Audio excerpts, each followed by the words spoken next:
দর্শক, আমরা ভূমিকা সাধারণত দীর্ঘায়িত করি না। শুনতে অনুরোধ থাকে, আমাদের আলোচনা ভালো লাগলে বস্তুনিষ্ঠ মনে হলে চ্যানেল সাবস্ক্রাইব করে আমাদের সাথে যুক্ত থাকতে পারেন।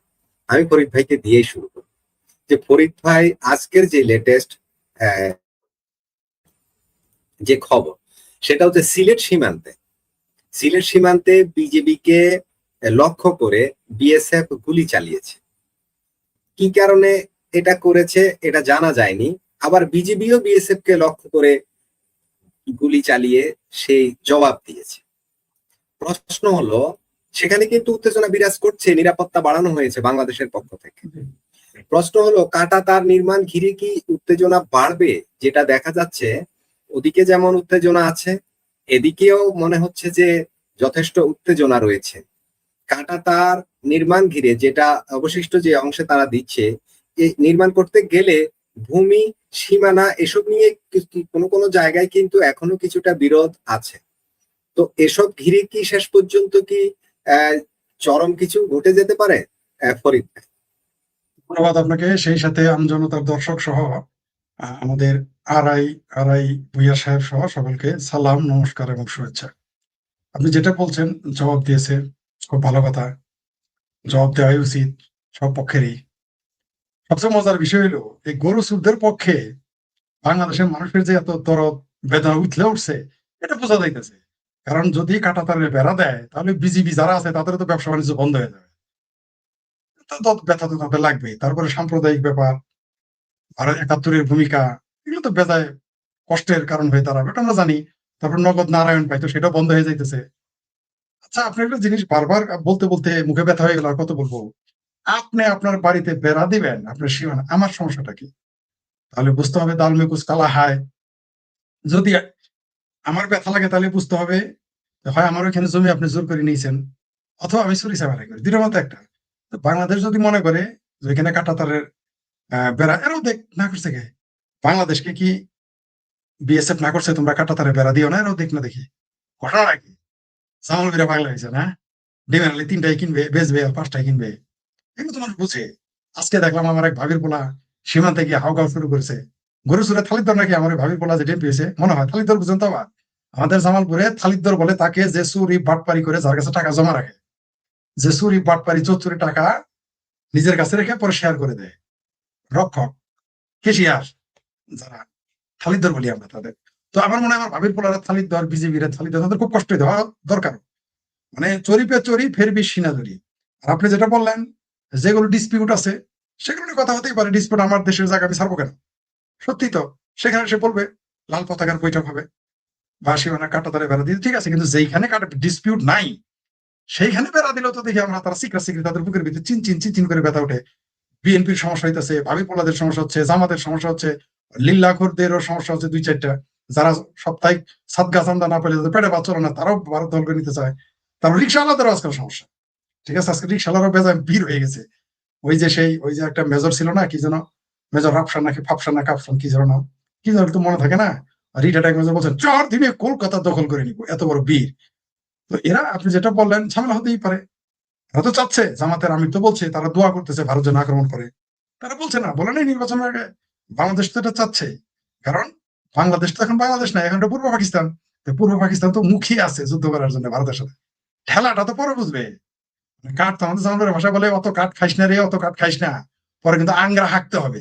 তো বাংলাদেশের মানুষ, ওই যে আরেকজন বিএসএফ বলছে যে কোনো গুলি হয়নি বলেছে। যাই হোক, আমি সঠিক খবরটা জানি না, কোনোটাই আমি জানি না, যেটা আমাদের উপস্থাপক বলছে। কারণ আমি অন্ধ হইতে ছিলাম। আপনারা জানেন যে আমি একটা পোস্ট দিয়েছিলাম যে কয়েকদিন ব্যস্ত থাকবো, সেই জন্য আমি অনেক বিষয় জানতে পারিনি। যেটা বলতেছিলাম, কাঁটা তারের বেড়া দিলে আপনার কেন জ্বলে? আমার সম্পত্তিতে আমি বেড়া দিব, আপনার কেন জ্বলে? যে আপনাদের এলাকা বলে থলেদ্দার, না আমাদের বলে থালিদ্দার। বাংলাদেশে বিজিবিরা তো থালিদ্দার, এরা থালিদ্দার, তাই এদের কষ্ট হচ্ছে। কষ্ট হওয়াটা স্বাভাবিক। স্বাভাবিক। কারণ আমি তো বলেছি আপনাদের, এই দেশের ১ কোটি মানুষ সরাসরি ভারতের চোরা কারবারের উপরে নির্ভরশীল। ভারতের চোরা কারবারি বন্ধ হলে পেটে ভাতে মারা যাবে। এই যে যারা সীমান্ত জামাতে ভোট দিচ্ছেন, জি মেজর শরীফ, ধন্যবাদ। শরীফ, জি জি ঠিকই বলছেন, ধন্যবাদ। কে এস কে দাস বিশ্বাস। এই ১ কোটি মানুষ চোরা কারবারিতে চলে। কালকে ভারতে কারো তারা বেলা না খায় মারা যাবে। কিন্তু এরা আবার জামাতে ভোট দেয়, ইন্ডিয়া বয়কট। আবার ইন্ডিয়ার সাথে গরু, মুরগি, ভেড়া, তারপরে পাড়া, তাহলে ঘোড়া আনতো, হাতিও আনতো, এগুলো সুযোগ নাই তো। মাঝে মধ্যে কিন্তু ভারত থেকে উটও চলে আসে। আপনি কোরবানিতে উট দেখেন, এবারে দেখবেন যে কোরবানি ঈদ আসতেছে না, ভারতের উট আসবে, নিশ্চয়ই ভারত থেকে উট আনার বৈধতা নাই। চুরি করে উঠাই নেও তারা এখানে হাটে উঠায়। বাংলাদেশে কি উট পয়দা হয়? অবশ্য দেওয়ানবাগের সুফি দরবেশ দাবিদার তার ওইখানে আমি কিছু উট দেখেছি। তাছাড়া বাংলাদেশে কোনো উট আমি 15-20 বছরে পালন করতে দেখি নাই। কিন্তু বাংলাদেশ উট কোরবানি হইতো কই থেকে? রাজস্থান থেকে আসতো। উট কি লাইসেন্স করে আনতো? ইনকাম ট্যাক্স দিয়ে আনতো? চুরি করে আনতো, বাটপারি করে আনতো। চোরা কারবারিদের উট চুরি, দুম্বা চুরি, ভেড়া চুরি, কাপড় চুরি, ফ্যান শেডিলের কারবার, এগুলো বন্ধ হয়ে যাবে, তাদের বুকে তো ব্যথা করবেই। তাই এগুলো এখন একটু দেখাবেই। আর এতগুলো মানুষ গরু চুরি, মুরগি চুরি করতে গিয়ে মারা গেছে। মোদিজির খারাপ করতে হবে না বাংলাদেশের অবস্থা, বাংলাদেশের অবস্থা বাংলাদেশেরই খারাপ করবে। বাংলাদেশের মানুষ যারা, এদের মোদিজি লাগবে না, এরা যেভাবে চুলকায় নিজের ঘাম নিজেই বানিয়ে ফেলে। সুতরাং এই মোদিজিও লাগবে না, অমিত শাহ লাগবে না, মমতা ব্যানার্জিও লাগবে না, শুভেন্দু দাও লাগবে না। এখানে যারা আছে এরা নিজেরাই নিজেদের চুলকায় ঘাও বানানোর জন্য যথেষ্ট বলে আমি মনে করি। আর যদি নরেন্দ্র মোদী জি এবং অমিত শাহ জি আইসা একটু খেলা বেলা বাজায়, তাহলে তো সোনায় সোহাগা হয়ে যাবে আর কি। আর বাংলাদেশ মানুষ তো যুদ্ধ চায়, আমিও চাই, আমি আগে যুদ্ধ চাইতাম না। কারণ কি, যুদ্ধ মানেই ক্ষতি, যুদ্ধ মানে মৃত্যু, যুদ্ধ মানেই ধ্বংস, যুদ্ধ মানেই নারী শিশুর উপরে অমানবিক অবিচার। প্রথম শিকার হয় যুদ্ধে নারী ও শিশু। তো আমি যুদ্ধ চাই নাই, কিন্তু এদের যে খাই উঠছে রে ভাই, এদের, হ্যাঁ আপনি কি পাকিস্তানি দালাল নাকি? সোহাগ মিয়া, ও সোহাগ মিয়া আমার ভাবির বলা, তুমি কি পাকিস্তানি দালাল? নইলে আমার কেমন তোমার ভারতের দালাল মনে হয়? চুরি করবা, তোমরা চুরি করতে যাবে, এটা কইতে গেলে ভারতের দালাল না? ফাজলামিয়ারা। ভারতের বোন বিয়ে দিবা তোমরা, খালারে বিয়ে দিবা তোমরা, ভাগ্নিরে বিয়ে দিবা তোমরা, আর ভারতের দালাল আমি না? ইয়ার কি মারাও? হ্যাঁ, ভারতের দালাল মুরগি চুরি করতে যাও কেন? গরু চুরি করতে যাও কেন? পেঁয়াজ চুরি করতে আমি যাই? ও ভাবির বলা, তুমি যে লেখলাম আমি ভারতের দালাল, খাও ভারতের ডা, পরো ভারতের ডা, আমার ডাকো ভারতের দালাল আমি না? আমি ভারতের সাথে চোরাকারের ব্যবসা করি? হ্যাঁ, হ্যাঁ, ওইটার কথাই বললাম যে মতিঝিল উটের ব্যাংকের ওইটাই যে দেওয়ানবাগ পীরের, ওইটা ওইটা সুফি দাবিদার তিনি, তার ওইখানে উটের খাবার আমি নিজে দেখছি, ওখানে গিয়েছি কয়েকবার, ওইখানে আছে। কিন্তু এই যে এত উট বাংলাদেশে আসে, উট চুরি করে আনো, দুম্বা চুরি করে আনো, হিয়াল কুত্তা চুরি করে আনো, আর আমার ভারতের দালাল। ভারতের চাল ছাড়া পেটের মধ্যে ভাত ঢুকে না। হ্যাঁ, তোমার শাশুড়ির বদবায়ু ত্যাগ করতে পারে না ভারতের কসমেটিক না আসলে মুখে মাখলে, আর তুমি আমার টাকা ভারতের দালাল? হ্যাঁ, ফাজিল কথা। যাই হোক, সেটা অন্য বিষয়। এখন আপনি যেটা বললেন, পরিস্থিতি অবশ্যই খারাপ হবে। আর তৃতীয় রাষ্ট্র পাকিস্তান, তুরস্ক সহ বিভিন্ন রাষ্ট্র চাচ্ছে ভারতের সাথে একটা ঝামেলা হোক, বাংলাদেশের জামাতও চাচ্ছে একটা ঝামেলা হোক। কিন্তু আমি বলে রাখি আগেই, সেই ৭১-এর পুনরাবৃত্তি ঘটবে। আবারও কিন্তু পাকিস্তানিদের, যদি এইবার এইবার রাজাকার আলবদর সংখ্যা বেশি থাকবে। এইবার পাকিস্তানে যত ছিল রাজাকার আলবদর, তার সাথে ৫ গুণ বেশি থাকবে রাজাকার আলবদর পেয়ারা পাকিস্তানি। মরবে পালে পালে, আপনি দেখতে পারবেন। এদের খুব খাইজ উঠছে, খাইজ। আমিও মানে আগে বলতে চাই না, এটা একটা যুদ্ধ এখন আসলেই দরকার। কারণ এই বাংলাদেশে যে লিল্লাগর আছে, এরা তো মাদ্রাসায় তো আপনার সৎকা ছাড়া চলে না। আমি একটু দেখতে চাই যারা যুদ্ধ, অবশ্যই এদের ব্যবসা আছে, এদের পেয়ারা পাকিস্তান আছে না, এদের ব্যবসা কি সন্ত্রাস রপ্তানি করা, উৎপাদন করা, এই ব্যবসা চালাইতে পারবে। তাছাড়া বাংলাদেশের কোনো ব্যবসা থাকবে না। এই বাংলাদেশে এখন মাদ্রাসা নামের ফ্যাক্টরি হবে। আর যারা এই পেয়ারা পাকিস্তানি আছে তারা মারামারি করতে চায়, করুক, করতে থাকবে। ভারতের সাথে আমরাও দেখি। কিন্তু আমি যে বারবার বলি যে ভারতের মতো প্রতিবেশী পাওয়াটা আমাদের সৌভাগ্যের ব্যাপার, 14 গোষ্ঠীর ভাগ্য যে ভারতের মতো নিরীহ শক্তিশালী একটা প্রতিবেশী আমরা পেয়েছি। যদি এটা বার্মা হইতো, যদি এটা পেয়ারা পাকিস্তান হইতো, যদি এটা আফগানিস্তান হইতো, তখন সেটা ভাঙা মায়ের দেওয়া শুরু করে দিত, সব জাত হয়ে যেত। নিরীহ প্রতিবেশী পাইলে তখন এরকমই লাগে। হ্যাঁ, নিরীহ নিরীহ নিরীহ ভাবির পোলার আব্বা আমি আছি, ভাবির পোলার আব্বা আমার বলা যায় না, আমি ভাবির পোলাদের আব্বা, এটা বলে নেন তাহলে হয়ে যায়। ঠিক আছে? তারপরে ভাবির পোলা, ভাবির আব্বা হচ্ছে ভাবির খালাতো ভাই, মামাতো ভাই, চাচাতো ভাই, আর এদিকে আমি। ঠিক আছে? ২ দিক দিয়ে আমরা আছি ভাবির পোলাদের। হ্যাঁ, তবে আপনি যেটা বলছেন, অবশ্যই এটা যদি সীমান্তে যদি কোনো দুর্ঘটনা ঘটে বা যুদ্ধের পরিস্থিতি সৃষ্টি হয়, যুদ্ধ করতে হবে না ভারতকে। আমি অন্তত ১০০ বার বলেছি, ভারত শুধু ফুড চেইনটা কেটে দিবে, বাংলাদেশের মানুষ পালে পালে, পালে পালে, দলে দলে মারা যাবে। যুদ্ধ করতে হবে না ভারতে, খালি ফুড চেইনটা কেটে দিবে। যত পেয়ারা পাকিস্তানি মারায়, এরা ওই যে দোয়া করলে মৌলবীদের দোয়াতে আসমান থেকে খাবার আসবে না, আর পাকিস্তান জাহাজ বেড়ে খাদ্য আনবে না। পাকিস্তান জাহাজ বেড়ে বড় জঙ্গি বাংলাদেশে বাড়াবে, এর চেয়ে আর বেশি কিছু না। হ্যাঁ, শেখ হাসিনা ২৬৫ বিলিয়ন পাচার করছে, আর আর বাংলাদেশে ফ্লাইওভার আসমান থেকে ফেরেশতারা বানিয়ে দিয়ে গেছে, আর জিনপরিরা বানিয়ে দিয়ে গেছে, তাই না? আর পাতালপুরে দৈত্যরা এগুলো বানিয়ে দিচ্ছে। ইয়ার কি করার জায়গা পাও না? ইউনুসের কথা কইতে মুখে তো ব্যথা করে। হ্যাঁ, তোমার আব্বা ইউনুস যে নিজের ক্ষমতায় থেকে ক্ষমতার অপব্যবহার করে সবকিছু করে নিছে, তোমার শেষ পর্যন্ত আদম ব্যবহার হয়েছে। সেই ইউনুসের পক্ষে বিরুদ্ধে তো একটা কথা কোনো বাতি যারা আমার ভাবের পোলারা শেখ হাসিনা নিয়ে গেছে। শেখ হাসিনা আদম ব্যবহারে লাইসেন্স করছে পৃথিবীর কোন ফরিদ দেশে, ভাই, কোন শাসক, কোন, জি জি ফরিদ ভাই, বলেন। ২০০৮ সালে বাংলাদেশের জিডিপি ছিল সাইজ যেটা ছিল $৭০ বিলিয়ন। আর ২৪ সালে শেখ হাসিনা পতনের সময় বাংলাদেশের জিডিপি ছিল $৪৬০ বিলিয়ন। তাহলে এই সময়ে বাংলাদেশের অর্থনীতি 400 বিলিয়ন উন্নতি করেছে, যেখানে পাকিস্তানের জিডিপি বাংলাদেশের চাইতে প্রায় 100 বিলিয়ন কম এখন, অথচ 2001 সালে বাংলাদেশের চাইতে তাদের জিডিপি 150 বিলিয়ন বেশি ছিল। এটা বললেন না আবার এখন কোন লেভেলে কি দুর্নীতিটা হলে এই সাইজটা কিভাবে হলো? আপনি এটা বললেন না আপনারা ভারতের দালাল বলবে, আপনি শেখ হাসিনার পক্ষে বলছেন হাই আস্তাগফিরুল্লাহ, এখন তো আপনি ভারতের দালাল হবেন, আপনি বেহেশতে টিকিট কাটিয়ে দিবে, আপনার জানাজাও না হইতে পারে। আমরা অবশ্য জানাতে এনে চিন্তা করি না, কারণ আমাদের বেহেশতে টিকিট এখন যদি আমরা আগামী 5 বছরে যদি দেখি 600-700 বিলিয়ন বাংলাদেশের অর্থনীতির সাইজ হয়ে গেছে, তাহলে আমরা বর্তমান যে সরকার আছে তাদেরকে প্রশংসা করতে দোষের কি? যদি ভালো করে, আর যদি দেখা যায় যে সেটা আরো নিচের দিকে ডাউন হয়ে গেছে, সেই ক্ষেত্রে আমরা কি ওদের পক্ষে কি হাততালি দেবো? ওইটা আপনাকে হাততালি দিতে হবে, তাও হাততালি দিবেন। এই যে দেখেন না, মানে এরা বাংলাদেশে আইন নাই, নিয়ম নাই, নীতি নাই, কোনো কিছুই নাই, আইন বলতে কিচ্ছু নাই, যাকে ইচ্ছা তাকে মেরে ফেলে। তারপরে বলে ইউনূস সরকার ভালো ছিল, তারপর আমার ভাবির পোলাদের সরকার আরেকটা নয়া আসছে, সরকারি বিরোধী দলে মিলে মিলকে জুলকে এরাও ভালো করতেছে। আদালতে গেলে আদালতে যাইতে দিবে না, ইলেকশন করবে, দল নিষিদ্ধ করে, তাও এখন ভালো বলতে হবে। আপনি ভালো বলবেন না, বললে তো আপনার বেহেশতের টিকিট কাটা যাবে। শুধু তো আপনার দেশের জন্য সমস্যা হবে না, আপনার বেহেশতের টিকিট কাটা যাবে, কবর আজাব হবে, হাবিয়া দুজকে যাবেন। আর এই জামাতের প্রশংসা করবেন, ইউনূসের প্রশংসা করবেন, তাহলে চাল চালায় আপনি জান্নাতুল ফেরদাউসে চলে যাবেন। সেই জন্য এরা এগুলো বলে। তবে আপনার যে প্রশ্নটা করেছেন শেষ করে দিই এক লাইনে, আমরা ভূঁইয়া সাহেবের কথা শুনি, সেটা হলো যে ভারত বাংলাদেশের সাথে যখন যুদ্ধ লাগা শুরু করবে, ফুড চেইন এমনি বন্ধ হয়ে যাবে। যুদ্ধ হলে তার আপনার খাদ্য রপ্তানি করতে পারবেন না, আমদানি করতে পারবেন না। তখন ওই যে বাবরি মসজিদের নয় আমালি হুমায়ুন কবির ভাষায় বলি, তখন কিন্তু ফেটার উপরে মায়ের করবে, পাও না গায়ে থাকতে হবে। বললাম তো বাংলাদেশের মানুষ খুব শখ উঠেছে, এরা না খেয়ে থাকবে, এরা যুদ্ধরত দেশ হবে, এদের খুব শখ উঠেছে, এরা সুদান হবে। বাংলাদেশের মানুষের খুব শখ উঠেছে, বা আরো খারাপ ভাষায় বলে খাইজ হয়েছে, বিরাট খাইজ উঠছে, এরা এরা ইয়েমেন হবে, বিরাট খাইজ উঠছে, এরা রোহিঙ্গার মতো তাবুতে থাকবে আর ভারতের চাল ডাল খাবে। আমি জানি এই দেশের মানুষের কপালে যেভাবে কুতাকুতি নাচানাচি ফালাফালি করতেছে, বাংলাদেশের মানুষের কপালে রোহিঙ্গা তো অন্য দেশে এসে রোহিঙ্গা হয়েছে, বাংলাদেশের মানুষ বাংলাদেশে থেকে রোহিঙ্গা হইতে হবে। আমি বলে দিলাম একটা কথা, এই যে যুদ্ধ এখন দরকার, আমি আগে যুদ্ধ চাই নাই, কিন্তু এখন দরকার। এদের খাজ মিটানোর জন্য খাইজে ফালাফালি কুতাকুতি মিটানোর ঠান্ডা করার জন্য একটা যুদ্ধ দরকার হওয়া উচিত। আমরা দেখি এই মৌলবীরা তখন কই থেকে খাবার আনে, আমরা একটু দেখতে চাই। দুবাই থেকে কিন্তু বাংলাদেশের লোক কিছুদিনের মধ্যে ঘেটি ধরে বের করে দিবে, কেবল তার বড় ভাই পাকিস্তানে বের করে দিচ্ছে না, তখন বুঝবে হাউ মেনি পেটি হাউ মেনি রাইস। আরে ভাই, ভারত যদি বাংলাদেশে যেগুলো অবৈধ এখানে 50 লাখ আছে, ওই ঘেটি ধরে এদের পাঠাই দেয়, তাহলে তো বাংলাদেশের অবস্থা কাইল হয়ে যাবে। আমার সীমান্তে যায় কুতকুত খেলতে যায়, আমার ভাবির পোলা যায় সেখানে সীমান্তে গরু চুরি করতে না গেলেই তো হয়, সীমান্তে যায় ফাইলে ইয়ার কি করা হয়, সীমান্তে পাহারা দেওয়াই পারবে না, তোমার লোকজন না যায়। আপনি আমার বাড়িতে আসবেন মুরগি চুরি করতে, ছাগল চুরি করতে, পাঠা চুরি করতে, ভেড়া চুরি করতে, গরু চুরি করতে, মহিষ চুরি করতে, আর আমি বেড়া দিলে আপনার পিত্তি যাবে। মানে একটা মিনিমাম একটা লজ্জা থাকা উচিত বাংলাদেশের মানুষগুলো, বিশেষ করে বাংলাদেশের মুসলমানগুলো। এদের এদের এদের এরা হলো চুরি চুরি ফের বেশি না, যে ন্যূনতম লজ্জাবোধ এদের নাই, একটু লজ্জাবোধ এদের নাই। থাকলে আজকে বাংলাদেশের এই অবস্থা হতো না। এদের কপাল আসলে এখানে আপনি ঠেকা রাখতে পারবেন না।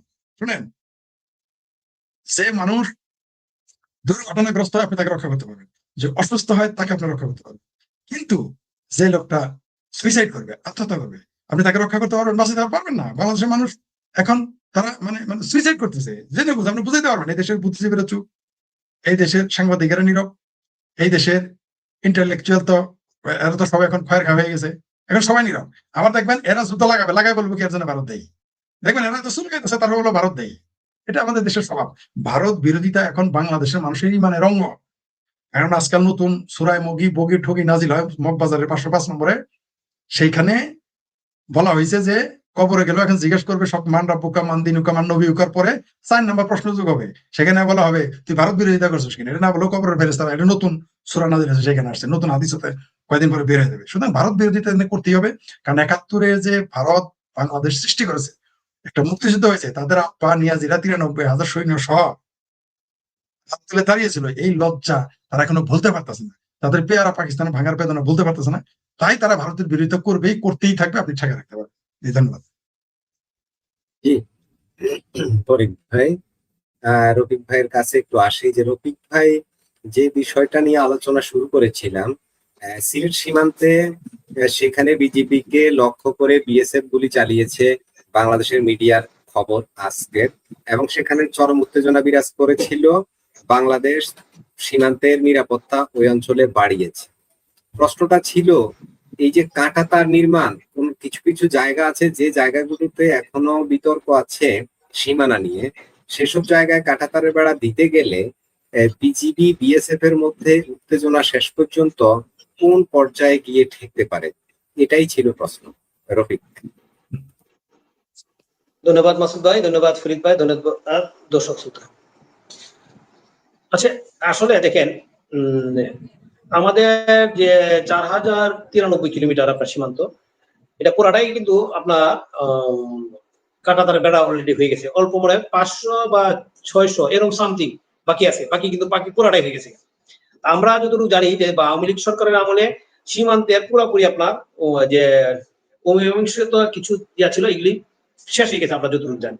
এখন নতুন করে আবার কেন এটা আসলো, সেটা প্রশ্নটা আসে। আপনি যেটা আপনার প্রশ্ন করলেন যে কাঁটাতারের বেড়া দিতে গেছে, কাঁটাতারের বেড়া তো আর বাংলাদেশে অংশে দেওয়ার কথা না, কারণ ইন্টারন্যাশনাল নিয়ম অনুযায়ী কাঁটাতারের বেড়া নিয়ম আছে দেওয়ার, এবং সেটা দিতে হবে সীমান্ত থেকে 150 গজ ভিতরের দিকে দিতে হবে।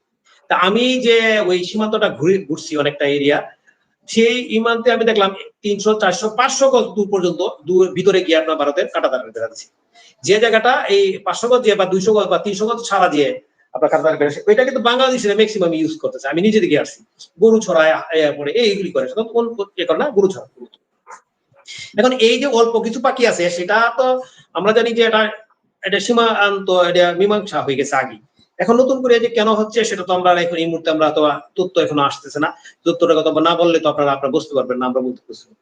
তবে যে মূল কথাটা যেটা হলো কি, যে উত্তেজনা যদি ছড়ায় সেক্ষেত্রে তো দুই দেশের জন্য কিন্তু ভালো হবে, কারণ আমাদের দেশের সাথে ভারতীয় সীমান্তরক্ষী বাহিনীর মনে হয় 1 বা 2 বার হয়তো কনফ্লিক্ট হয়েছে। একবার আমি যদি জামালপুরের দিকে হয়েছিল, তাও অনেক আগে এটা, তো এরপরে আর এগুলি আর হয় না। এটা যদি আপনার হইতে যায়, আপনি যেটা বলছেন যে এই যে গুলাগুলির কথা বলছেন, এখন এটা সরকার কিভাবে এটা হ্যান্ডেল করবে, এটা সরকার এটা ভালো করে বুঝতে হবে। আর এখন সরকার যদি এটাকে হ্যান্ডেল না করতে পারে, যেহেতু আপনার সীমান্ত প্রায় পুরাটাই হয়ে গেছে, আর সীমান্ত বেড়া দিচ্ছিল যে এখানে আপনার সীমানা পিলার আছে তার থেকে 150 গজ ভিতরে মিনিমাম, তাহলে এটা তো মানে কনফ্লিক্ট হওয়ার কথা না। এরপরও কেন হচ্ছে সেটা আসলে সামনে হয়তো বা আসবে এটা।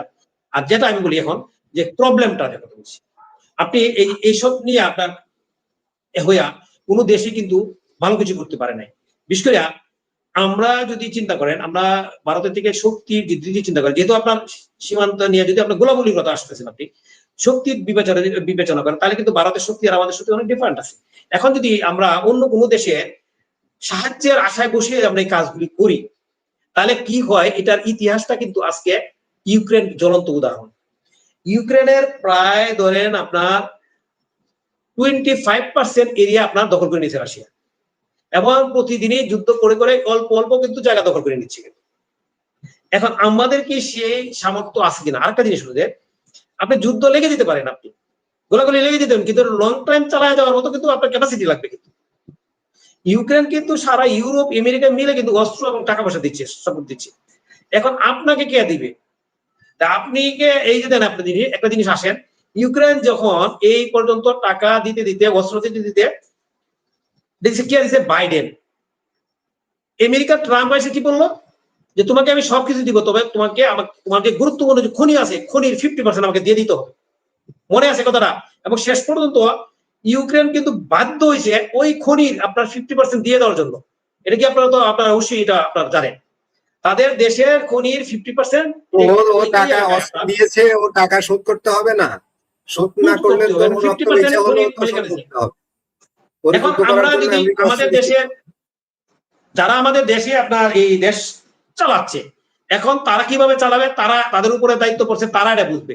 এখন যদি কোনো দেশের উস্কানিতে আপনি কোনো দেশের ইয়াতে যদি আপনি পা দেন, এটা কিন্তু আপনার ইউক্রেনের একটা জ্বলন্ত উদাহরণ, আপনাকে মনে রাখতে হবে। আমাদের কিন্তু আমাদের যে আমার ভাইয়ারা যারা আমরা এনে টক শোতে দেখেন, এই বিভিন্ন ধরনের আপনার কমেন্ট করেন, কিন্তু বুঝে শুনে কথা কমেন্ট করতে হবে। আপনি আমাদের স্বাধীনতা যুদ্ধের সময় 7.5 কোটি মানুষ ছিল বলতেছেন আপনি, তাহলে মুক্তিযুদ্ধ কতজন ছিল? কেন মুক্তিযুদ্ধ গেছিল না? এখনই কিন্তু অনেকেই কিন্তু দেশপ্রেমের কথা বলে, যেমন ডক্টর ইউনূস, সেও দেশপ্রেম, সেও নাকি মুক্তিযুদ্ধ, তখন তো বয়স 30-31 বছর, কই সে তো মুক্তিযুদ্ধ যায় নাই। এবং অনেকে কিন্তু বড় বড় এখন কাল বুদ্ধিজীবী আছে, তারা ওই সময় 20 বছর 22 বছর 18 বছর, তারা কিন্তু মুক্তিযুদ্ধে যায় নাই। তারা মুখে কিন্তু অনেক কিছু বলতে পারে না, মানে ভারত বিরোধী জজবা বলে আপনার যে ফরিদ ভাই, এই জজবা থেকে এখন এই জজবা ছাড়তে হবে, আর আমাদের সরকারকেও চিন্তা করতে হবে, কারণ এটা কি ইন্টারন্যাশনালি সবকিছু চিন্তা করতে হবে যে আসলে কোন দেশের পক্ষে কেউ যুদ্ধ করে দেয় না। জ্বলন্ত উদাহরণ ইউক্রেন, বারবারই বলছি। এই পর্যায়ে যদি আপনি আগায় নিয়ে যাওয়া হয়, তাহলে ওই যে দেখেন, আমি তো মনে করি এই যে আপনারা আসতেছেন এই যে চুক্তির ব্যাপারগুলো নিয়ে যাচ্ছে আমেরিকা বা পাকিস্তান, ওই যে কিছুদিন আগে পাকিস্তানের স্বরাষ্ট্রমন্ত্রী এসেছিল, এখানে এরকম কিছু হয়েছে কিনা আল্লাহ জানে, আমরা বলতে পারবো না। তবে সামনে কিন্তু ওই যে কিছুদিন আগে তো বলছিলাম, কয়েকদিন আগে প্রক্সুত আপনার বলছেন যে কিছুদিন পরে এটা বুঝতে পারবেন যে আসলে এই ধরনের কি কি ঘটনা ঘটছে। এই যে আপনার মধ্যে সীমান্তে এটা কোনো অবস্থাতে কাম্য না। আমি এটা পক্ষে না। ভারতীয় বাহিনী বলবো, বাংলাদেশের বাহিনী বলবো, অবশ্যই এটা আলোচনার মাধ্যমে সমাধান করা হবে। যেহেতু আপনার 4093 কিলোমিটার মধ্যে প্রায় ধরেন আপনার 3500 আপনার হয়ে গেছে, কাটাতারে বেড়া হয়ে গেছে, আর 500 কিলোমিটার আছে। 500 কিলোমিটার আলোচনার মাধ্যমে সমাধান করার সবচেয়ে বুদ্ধিমানের কাজ।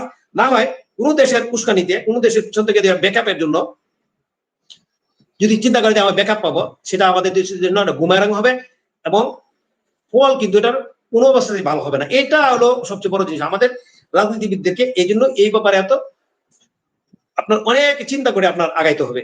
তবে এই মুহূর্তে যতটুকু দেখা যাচ্ছে, এই যে আপনার বললেন না, এই কয়েকদিনে আমরা যতটুকু আমরা মনে করতেছিলাম যে আমাদের ভারতের সাথে একটা সম্পর্কের মজবুত দিকে আগাচ্ছে, কিন্তু গত 1 মাসে কিন্তু সেটা থেকে কিন্তু অনেকটা উল্টা হয়ে গেছে, উল্টা দিকে নিচে, অনেকটা উল্টা দিকে নিচে। এখন আপনার ওই আগের যে ইউনুসের শাসনামলের যে পরিস্থিতি, প্রায় ওই পরিস্থিতি দিকে চলে যাচ্ছে। এখন আমাদের রাজনীতিবিদ যারা আছে, যারা ক্ষমতায় আছে বা আপনার ক্ষমতার না হলেও পিছনে আছে, আপনারা তো জানেন যে মানে দুইটা পক্ষ যে যারা আছে, এরা দুই পক্ষই সমমনাল। সুতরাং তাদেরকে চিন্তা করতে হবে। আর যদি মনে করেন ওই যে ভোটের রাজনীতি করার জন্য, ভাই দেশের যদি স্বাধীনতায় যদি আপনার হয়, খর্ব হয়, সেই ভোট কোথা থেকে পাবেন? কি ভোট হবে? এই দেশের আপনার নাগরিক কি আপনার ফকিরা আছে, ফকিরও সে স্বাধীনতা চায়, ফকিরও স্বাধীনভাবে চলতে চায়, শেষ করবেন যে ফকিরও স্বাধীন হতে চায়, স্বাধীনভাবে চলতে চায়। সুতরাং আমরা ওই ধরনের ইয়ার থেকে বেরিয়ে আসা উচিত। আমরা এই ভারত বিরোধিতা করে আরেকজনের কাছে আপনার বর্গা দিতে যাব, নিজের অস্তিত্ব বিলীন করতে যাব, এটা আসলে মানে দেশের জন্য খুব ভালো হবে না। এটা আমি অন্তত বলতে আমার অভিজ্ঞতা এক্সপিরিয়েন্স থেকে বয়স অনুযায়ী সেটা আমি আমার বলতে পারি। আর সারা বিশ্বের যদি আপনি চিন্তা করেন, যেখানে যেখানে এই ধরনের একটা প্রক্সি যুদ্ধ হয়েছে, সেই যুদ্ধের কথা চিন্তা করে দেখেন। আজকে দেখেন সিরিয়াতে কি হয়েছে। সিরিয়া কিন্তু যারা এখন ক্ষমতা আছে, এরা আমেরিকার ইসরায়েলের চর হিসাবে কাজ করে, কিন্তু জনগণকে উদ্বুদ্ধ করছে যে না, আসাদ সরকার ভালো ছিল না, অথচ মাটি ইয়ার থাকে, আকাশের নিচে থাকে, এখন কিন্তু ঠিকমতো বাদ পায় না। যে লিবিয়া, তারাও বাদ পায় না। এই জন্য এখন আরেকটা জায়গায় আছে, আমি ইরানের সাথে এই যে এখন আরেকটা দেশ পাগল হয়েছে হলো আবুধাবি, তারাও কিন্তু সেই পজিশনে চলে যেতে পারে। কিন্তু ইয়া দেখেন, কাতার দেখেন, কারা কিন্তু পিছ পা হয়েছে। কাতার কিন্তু এই যুদ্ধ থেকে অনেক দূরে সরে গেছে। কাতার এবং কোনো ইয়ে করে না, মানে তারা এই যুদ্ধের সাথে যুক্ত থাকতে আমেরিকার সাথে না, ইরানের পক্ষেও না। কিন্তু ওই যে আমাদের আরব আমিরাত, তারা কিন্তু ওইদিকে চলে যাচ্ছে। আমাদের আরব আমিরাতের কিন্তু আরব আমিরাত হয়ে ইরানের প্রধান শত্রু হয়ে দাঁড়াইতেছে। সুতরাং আপনাকে চিন্তা করতে হবে যে আমার দেশ ভালো রাখার জন্য কি করা উচিত। যুদ্ধ আমাদের জন্য কাম্য না। আরেকটা বলি জিনিস, ইরানে এই যদি ভারতের সাথে এই ধরনের প্রবলেম তৈরি হয়, আপনি দেখবেন আপনি ভারত মায়ানমার বাহিনীও আমাদের ওই দিকটা ছিল না। মায়ানমার না হলো ওই যে কুকি চিন বলেন, আর ওই যে দেখেন ওই যে ওই আরাকানে বিদ্রোহী বলেন, দেখবেন আপনি আমাদের উপরে টুকটাক শুরু করে দিব, মানে বিশৃঙ্খলা। যেটা বলতে চাচ্ছেন যে যেভাবে যুদ্ধের দামামা বাড়ছে শুনছি, তাতে বাংলাদেশ গনিমতের মাল হয়ে যায় কিনা। জি রফিক ভাই, আসবো আপনার কাছে। আমি ফরিদ ভাইয়ের কাছে একটু যাই। ফরিদ ভাই, খলিলুর রহমানের পর এবার পররাষ্ট্র প্রতিমন্ত্রী শমা ওবায়েদ যুক্তরাষ্ট্র সফর করছেন। শোনা যাচ্ছে তিনি পল কাপুরের সাথে সাক্ষাৎ করবেন। আবার এসব সফরের খবর খুব বেশি মিডিয়া কভারেজ পাচ্ছে না। সবকিছুর মাঝে একটা গোপনীয়তা লক্ষ্য করা যাচ্ছে। যে পল কাপুরের সাথে বৈঠক নিয়ে কিন্তু বেশ জল্পনা কল্পনা চলছে। প্রশ্ন হলো, দফায় দফায় আমেরিকা সফরের কারণ কি? আপনি যেটাকে আমেরিকা সফর বলছেন, আমি তো সেটাকে বলি যে প্রভুর সাথে দর্শন দেওয়া। তো গোলাম প্রভুর কাছে যাবে না, কার কাছে যাবে? যাদের কাছে মুসলেখা দিয়ে তারা ক্ষমতা এসেছে, তার কাছে তো যাবেই।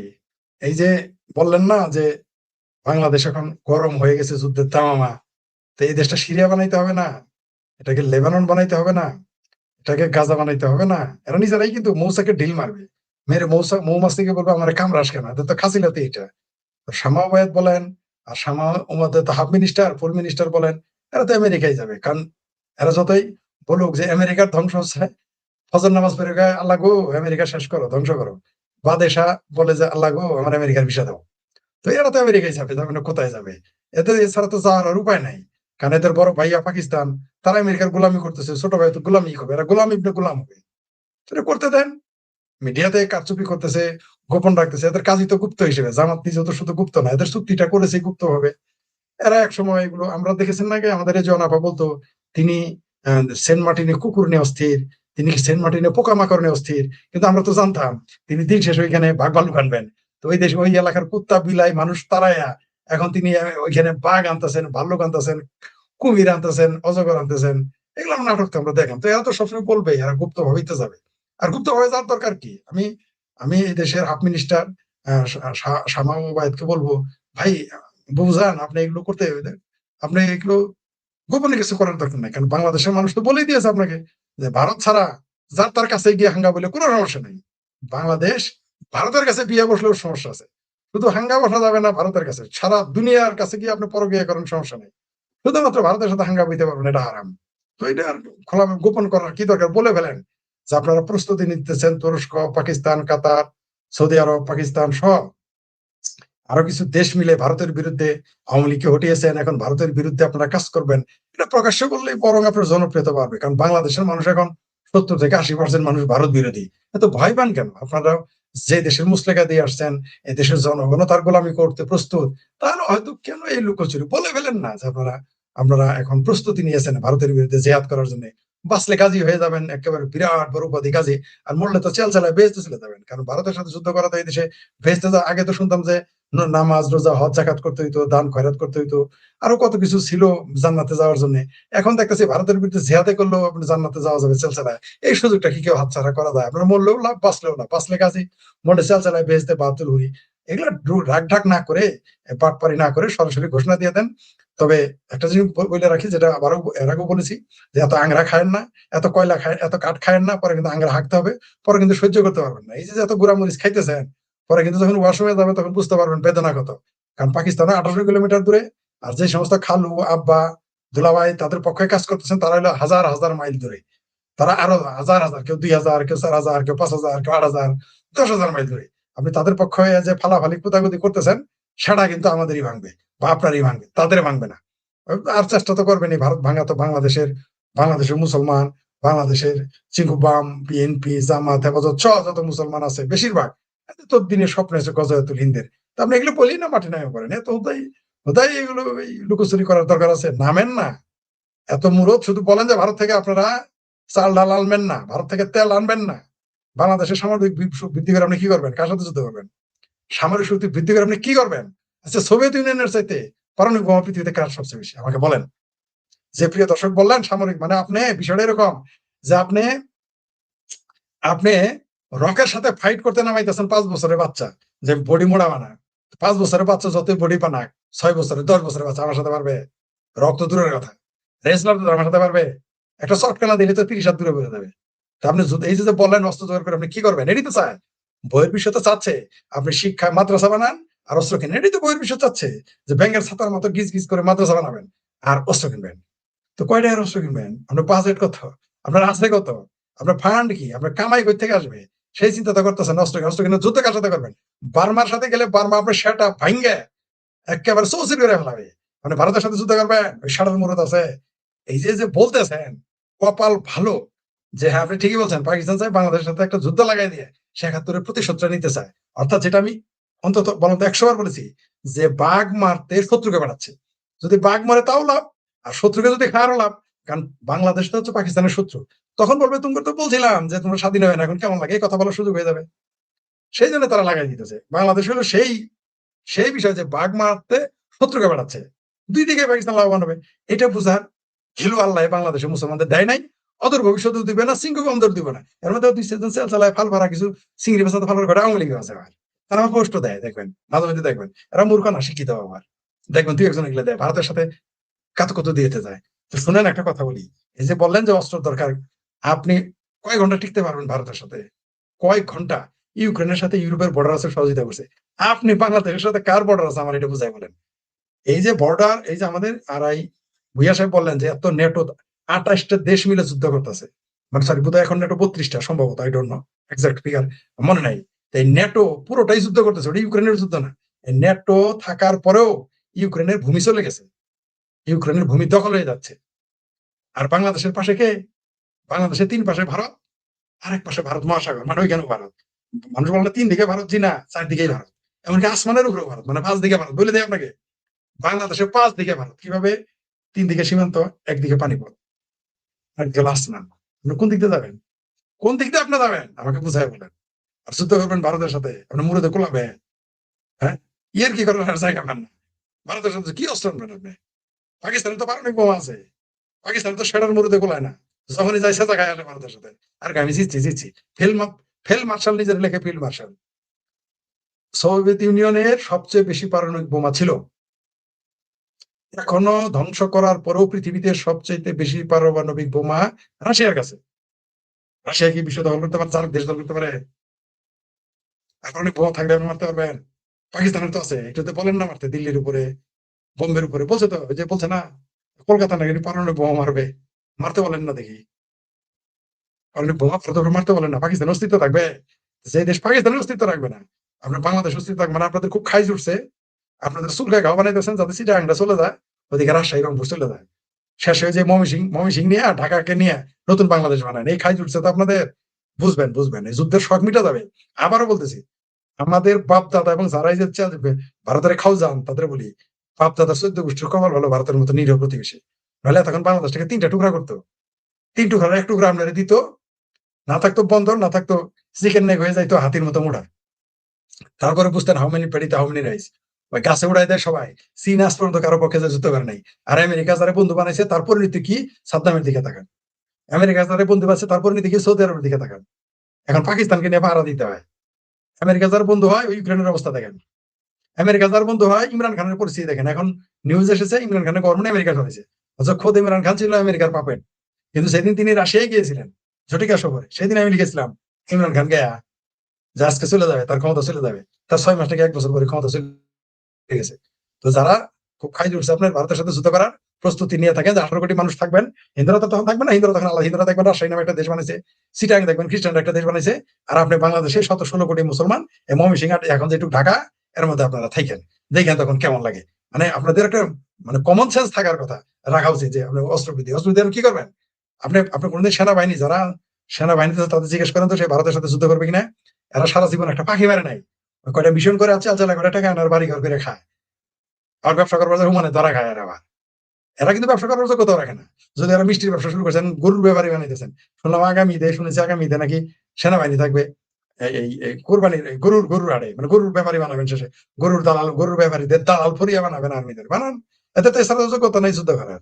বলেন না যে বাংলা ভারতের সাথে যুদ্ধ দূরের কথা, আপনি যারা এখন আর্মির আপনার দেশে ঢুকে গেছে, সীমান্তের মানচিত্র যে পাল্টাই ফেললো, আপনার এখান থেকে প্রতিদিন জেলে ধরে নেয়, ওটা তো তখন ও ভারত আপনার যদি কি বলবো, আর এখানে তো অনেক সেন্সর আছে, ভদ্রলোকেরা, ছোট মানুষ, বড় মানুষ, ছেলে মানুষ, মেয়ে মানুষ, নারী পুরুষ সবাই শুনে।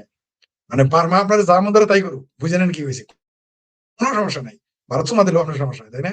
বুঝবেন? শখ উঠছে, আমিও চাই এখন যুদ্ধ হোক, আমি এখন চাই আপনাদের সাথে একটু যুদ্ধ হোক, আপনাদের মতো আমিও চাই ভারত বাংলাদেশ যুদ্ধ হোক। তারপরে আমার কথা মনে হবে আমি কি বলতে চাই। না খায় মরার খুব শখ উঠছে, দুর্ভিক্ষে মরার খুব শখ উঠেছে, রোহিঙ্গার মতো তাঁবুতে থাকার খুব শখ উঠেছে। আপনাদের এই শখ দোয়া করি জামাতের আমিরের মতো, হে আল্লাহ, বাংলাদেশের বাঙ্গুদের, বাংলাদেশের জামাতিদের, বাংলাদেশের হেফাজতিদের, বিএনপিদের এবং আওয়ামী লীগের ভিতরে থাকা বালাজারি আলাজারি সাইদি লীগদের তুমি তৌফিক দান করো ভারতের সাথে একটা যুদ্ধ করার।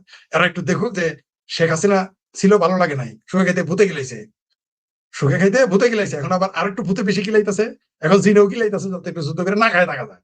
এখন তো কয়েক বেলা ভাত ফাত পাইতেছে, ব্যবসা বাণিজ্য এমনি নাই, অর্থনীতি ধ্বংস, বিনিয়োগ 1 পয়সা নাই, 1 পয়সা বিনিয়োগ নাই দেশে বিদেশি, এখন চাইতেছে যুদ্ধ। মানে এরা সুদান না হলে তারা ভালো থাকতেছে না।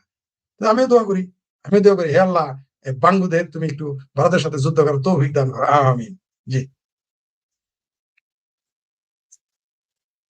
জি, ফরিদ ভাই, আমি রফিক ভাই যাব তার আগে একটা কমেন্ট নেই।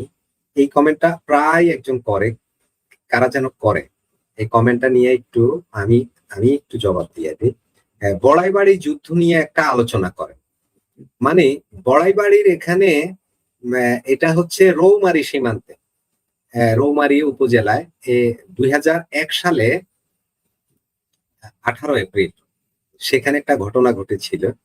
তো তখন শেখ হাসিনা সরকার ক্ষমতায় ছিল, শেখ হাসিনার নেতৃত্বে আওয়ামী লীগের সরকার ক্ষমতায় ছিল, এবং ওই সময়ে বিজিবির কি একটা সমস্যা হয়েছিল সীমান্তে, বিজিবি এবং বিডিআর বিএসএফ এর মধ্যে। তো বিএসএফ এর কিছু সদস্য বাংলাদেশে ঢুকে গিয়ে রৌমারীর ওখানে বিডিআর এর ক্যাম্প আক্রমণ করে, সেখানে বিডিআর প্রতিহত করে। 6 ঘন্টা সীমান্তে গোলাগুলি হয়, 16 জন বিজিবি সদস্য সেখানে নিহত হয়। এটা কোনো যুদ্ধ ছিল না, এটা ছিল একটা অতর্কিত ঘটনা এবং অ্যাক্সিডেন্টালি ওই ঘটনাটা ঘটেছে। এখন এইটাকে কেউ কেউ খুব হাইলাইট করে যুদ্ধের রূপ দিতে চাচ্ছে আর কি। মানে কি তাজ্জব ব্যাপার, মানে বিডিআর বিএসএফ গোলাগুলি হলে এটা কি যুদ্ধ হবে?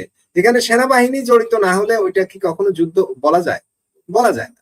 তো এইটা নিয়ে অনেকে কেমন বিজেপি এটাকে যুদ্ধ বলে কিনা, এই নির্বোধটা জানেই না বিজেপি অতটাকে যুদ্ধ, বাংলাদেশে বিটিআর অতটাকে যুদ্ধ বলে নাই।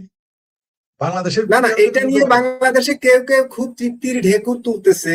তো বিশেষ কথা হলো ওই সময় শেখ হাসিনা সরকার ক্ষমতায় ছিল, যদি ভারতের সাথে কোনো কনফ্লিক্টে জড়িত হয় তো শেখ হাসিনাই তো হলো, আপনাদের তো সেখানে কোনো কৃতিত্ব নেই। যাই হোক, সেটাকে অনেকে যুদ্ধ হিসেবে হাইপ তুলছেন, ওটা কোনো যুদ্ধ ছিল না, ওটা ঠিক।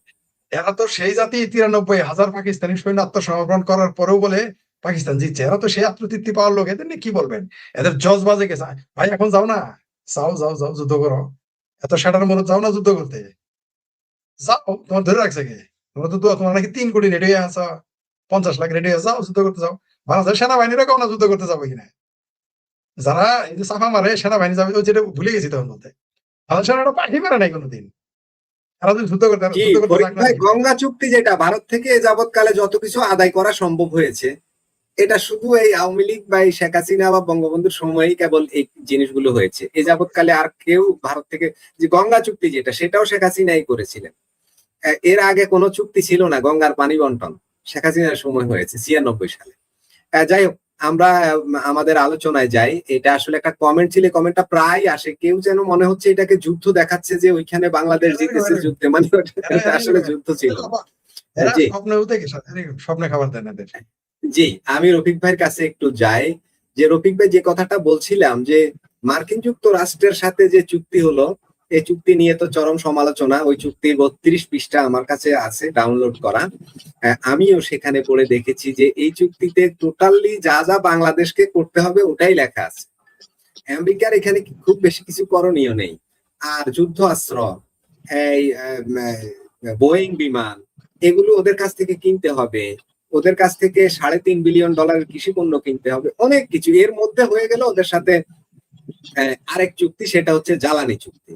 জ্বালানি চুক্তি হয়েছে, কিন্তু সেখানে জ্বালানি মন্ত্রী ছিলেন না, পররাষ্ট্রমন্ত্রী জ্বালানি চুক্তি করে আসলেন। রফিক ভাই, সম্ভবত আপনার এখানে বিদ্যুৎ চলে গেছে, যাক বিদ্যুৎ, সমস্যা নাই, আপনি হারিকেন জ্বালিয়ে আলোচনায় যুক্ত হন, সমস্যা নেই। রফিক ভাইয়ের কাছে প্রশ্ন হলো, এখন আমাদের এই তো সেদিন আমাদের পররাষ্ট্রমন্ত্রী গেলেন, এখন পররাষ্ট্র প্রতিমন্ত্রী সোমা ওয়াজ যুক্তরাষ্ট্র সফরে আছেন, পল কাপুরের সাথে ওনার মিটিং হবে, এবং বাংলাদেশের মিডিয়া এটার খুব বেশি একটা কাভারেজ নাই। মূলত খুব একটা গোপনীয়তার সাথে এই সফর, এই সিদ্ধান্ত, এই চুক্তি, কার কোন মন্ত্রণালয় চুক্তি, কোন মন্ত্রণালয় গিয়ে করছে, কেন এত এত মানে পেরেশান হয়ে গেছি আমরা এসব চুক্তি করার জন্য মার্কিন যুক্তরাষ্ট্রের সাথে। রফিক ভাই, সংক্ষেপে যদি আপনি 5-7 মিনিট না বেশি বলবো, সেই বলার কোনো ইয়ে নাই, আমার কথা আসছে সেটা বলবো। আমি অনেকগুলি কমেন্ট দেখলাম, সেখান থেকে শুরু করে দেই। একজন এই যে কমেন্ট করলো আপনার দর্শক, অনেকগুলি বাজে, কিছু লোক আছে বাজে, মানে অসভ্য বাবা মার সন্তান যারা, তারা হলো অসভ্য। না, রফিক ভাই কমেন্ট করুক, কমেন্ট করুক, কমেন্ট করুক, কমেন্ট নিয়ে আমার জবাবটা দিতে দেন মাসুদ ভাই, আমার জবাবটা দিতে দেন। ওইখানে এটার মধ্যে যুক্ত আছে, অসভ্য বাবা মার সন্তান অসভ্য হয়, পারিবারিক শিক্ষা থেকে কিন্তু সভ্যতার এটা আসে। এটা একটা জবাব একজনে দিলাম। আরেকজন দিল যে ভারতীয় কুলাঙ্গার দালাল আমরা, বাছা শেয়ারের মতন না পাইছি, মানে মানে ইয়ার মতো বাঁচতে চাই, না খায় মরিয়া গুলো সমস্যা নেই। ভাই, যুদ্ধ কোন সভ্য জাতি যুদ্ধের সাথে জড়ায় না, কোন সভ্য জাতি যুদ্ধকে পছন্দ করে না।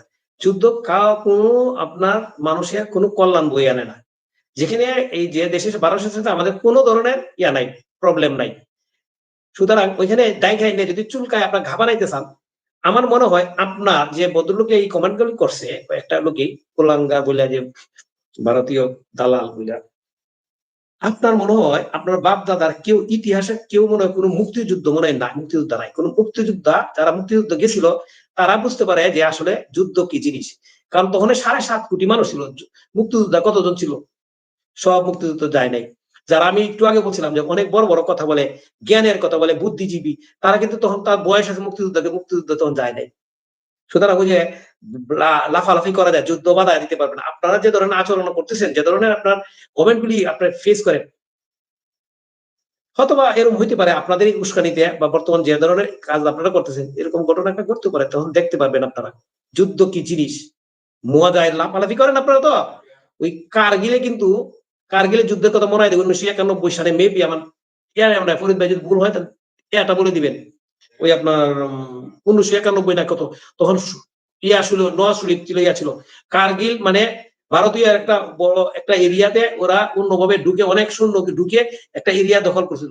12 জন বুঝতে পারলো যে ওই তাদের ভূখণ্ডে পাকিস্তানি সৈন্য ঢুকে গেছে, অনেক সৈন্য। কিন্তু পরে কি করলো ভারত? অভিযান চালায় ওই সব কার্গিলে পাকিস্তানি সৈন্য সব শেষ করছে, এবং শেষ পর্যন্ত ওই নওয়াজ শরীফ ক্ষমতা হারাইছে, পারভেজ মোশাররফ ক্ষমতা নিছে। ইতিহাসটা জেনে নেন। পাকিস্তানের মতো দেশ তারাও কার্গিলে ঢুকে ভারতের ভিতরে অনেক ভিতরে ঢুকে অনেক জায়গায় কিন্তু দখল করছিল সৈন্য নিয়ে। সেখান থেকে কিন্তু তারা কিন্তু পরাজয়ের গ্লানি নিয়ে বেরিয়ে আসছিল। ওটার জন্য শেষ পর্যন্ত আপনার নওয়াজ শরীফ ক্ষমতা হারাইছিল। লাফালাফি করতে পারেন ভাই, ভৌগোলিক অবস্থা চিন্তা করেন, সারা বিশ্ব নিয়ে চিন্তা করেন, আর কোন সভ্য জাতির যুদ্ধ নিয়ে চিন্তা করেন। আমি কেন যুদ্ধ করতে যাব? কি প্রবলেম? কি ভারতের প্রবলেম কি? ঠিক আছে, আপনারা যদি যুদ্ধ করতে চান করেন, সমস্যা না, আগায় যান, আমরা দেখতে চাই। মানে কি আপনারা তো নিজেরা মরবেন, তো দেশটাকে ধ্বংস করে দিবেন, ওই এই ইয়াতে পাঠাই দিবেন, কিনা বলে ওই প্রস্তর যুগে পাঠাই দিবেন। আপনি ফরিদ ভাই এর সাথে আমার একটা জিনিস মতভেদ ছিল, যেটা আপনার ইরানের ব্যাপারটা নিয়ে। আর ফরিদ ভাই সবসময় যে আমি বলি ইরানের পক্ষে কথা বলি, কিন্তু ইরানের পক্ষ বলো, ইরান যে মেসাকার হয়েছে, ইরানে যে ধ্বংসযোগ্য হয়েছে, এটাও তো অস্বীকার করার কোন সুযোগ নাই। ইরান হয়তো বা তাদের অবস্থান নিয়ে এখনো টিকে আছে, কিন্তু টোটালি ইনফ্রাস্ট্রাকচার আপনার তাদের অর্থনৈতিক অবস্থা তো জিরো করে দিছে। তাদের আপনার জ্বালান কুটা এভরিথিং আপনার তো ওর ইরানেই স্বীকার করছে যে কত হাজার বিলিয়ন ডলার তাদের লস হয়েছে। এটা আপনাকে কনস্ট্রাকশন করে আনতে হলে অনেক টাকার দরকার, অনেক দিন সময় দরকার। আমরা শুধু আপনার খাও যায় ঘা বানাইতে চাই কেন, সেটা আমি জানি না। আপনারা যে ভদ্রলোকগুলি কমেন্ট করছে, সেই কমেন্ট গুলি মানে আপনারা চিন্তা করে দেখেন। আমি আর কিছু বলতে চাই না। এখন আপনি আসি ওই ফরিদ ভাই মাসুদ ভাইয়ের প্রশ্নে। এখন এটা আমাদের নিয়ে আলোচনা করার কোনো কিছু নাই। এটা এখন বিএনপির পক্ষ থেকে মোটামুটি হারা স্বীকার করছে যে এই চুক্তিগুলির মধ্যে বড় ধরনের গাফলা আছে। তারা বিভিন্নভাবে কথা বলতেছে, পর্যালোচনা করার সুযোগ আছে, এই আছে সেই আছে, তারা আলটিমেটলি স্বীকার করতেছে যে এখানে এই চুক্তির মধ্যে আমাদের দেশের সার্বভৌমত্বের বড় ধরনের হচ্ছে, এবং ভবিষ্যতে এটা আরো ব্যাপক আসে প্রকাশ হবে। যেমন আপনি ধরেন আজকে যে আলোচনা হচ্ছে যে ভারতীয় আপনার আসবে না, আমেরিকান আপনার জাহাজ আপনার আমাদের বন্দরে ঢুকতে পারবে, আসতে যেতে পারবে। এখন এই তাহলে কি ওই যে আপনার ভারতের সীমান্তে যে প্রবলেম গুলি যে এরাইজ হচ্ছে, সেটার কি মানে এটার পিছনে ব্যাকআপটা কি আমেরিকার এটা কিনা? জনগণ কিন্তু এই জিনিস নিয়ে আলোচনা করবে। তার মানে কি আমেরিকা এসে আপনার পক্ষে যুদ্ধ করবে? আমেরিকা আপনার সাপোর্ট দিবে? এইটা ভাই, আমরা আমেরিকা কি করে না করে দেখবেন, অপেক্ষা করেন। সুতরাং ওই যে চুক্তি নিয়ে যা বলছেন, চুক্তিটা এখন আর ওপেন হয়ে গেছে। সারা বাংলাদেশের মানুষ এখন খুব ভালো করে বুঝতেছে এই চুক্তিটা একদম আমাদের দেশের স্বার্থ বিরোধী হয়ে গেছে। এটার মধ্যে আর কোনো মানে নাই, মানে ফাঁক নাই যে এখানে চুক্তিটা ঠিক আছে। এখন যে যাবে বলেন না, যেভাবে বিবেচনা করেন না কেন, সামনে কিন্তু আসতেছে। আমি আজকে একজন এই সরকার দলীয় সমর্থক একজন নেতা, তার সাথে আমি কথা বলছিলাম যে সরকার চতুর্দিকে 12 দেশ 14 দেশের চাপের মধ্যে আছে, সরকার কিভাবে কি করবে, এই কথাটা সে নিজে স্বীকার করছে। মানে আমি তখন বললাম যে ঠিক আছে, তুমি আসলে আপনাকে অনেক ধন্যবাদ, আপনি যে বুঝতে পারছেন যে আমাদের এই জিনিসগুলি আমাদের দেশের জন্য একটা কাল হয়ে দাঁড়িয়েছে। ভারতের সাথে এই যে সীমান্ত নিয়ে কথা বলছেন আপনারা, তো এই জিনিসটা আমাদের দেশের মানুষ এই জিনিসটা একবার চিন্তা করে না, যেখানে 10,000 একর সম্পদ বাংলাদেশকে দিয়ে ভারত তারা একটা তাদের মানচিত্র পর্যন্ত চেঞ্জ করছে, সংবিধান পর্যন্ত চেঞ্জ করছে। এটা কিন্তু মানুষ একবারও কিন্তু এটা মাথার মধ্যে নেয় না, তারা কিন্তু এই জিনিসগুলো করে। তবে একটা জিনিস দিনের মতো সত্য, আমরা যে একটা বিপর্যয়ের দিকে যাচ্ছি, যদি বেঁচে থাকি, ফরিদ ভাই বেঁচে থাকেন, আপনারা বেঁচে থাকেন, তাহলে যারা দর্শক যদি কমেন্ট করেন, এটা নিয়ে আপনি দালাল বলেন, কালাল বলেন, সালাল বলেন, আমাদের কোনো বক্তব্য নাই। তবে চুলকাইলে কিন্তু গা হয়, এটা ভালো করে জানেন। চুলকাইলে গা হয়, এটা 100%। চুলকাইলে গা হইলে এখানে বুঝবেন আপনি জিনিসটা। আমি চুলকাইতে রাজি না। আমার কথা হলো, যেহেতু হালকা চুলকাইলে সেটা মলম দিয়ে কিভাবে ভালো করা যায় সেই ব্যবস্থা করতে পক্ষে। এত মানে রস যদি থাকে করে, যুদ্ধ করতে চান আগান, সমস্যা নাই, আমরা দেখতে চাই। স্বাধীনতা যুদ্ধের সময় এদের মতো মুক্তিযোদ্ধা কয়জন গেছিল? 7.5 কোটি বাঙালির কয়জন মুক্তিযুদ্ধ গেছিল? কয়জন গেছিল বলেন? এখন আপনারা ওই যে ভারতীয় জজ বা ইয়ে করে আপনারা যুদ্ধে যাবেন, এই কি না বলে, আপনি কি ভারতের সাথে কি এই যে 54 বছর গেছে, ভারতের সাথে কি আমরা কোন দেশ বিক্রি হয়ে গেছে?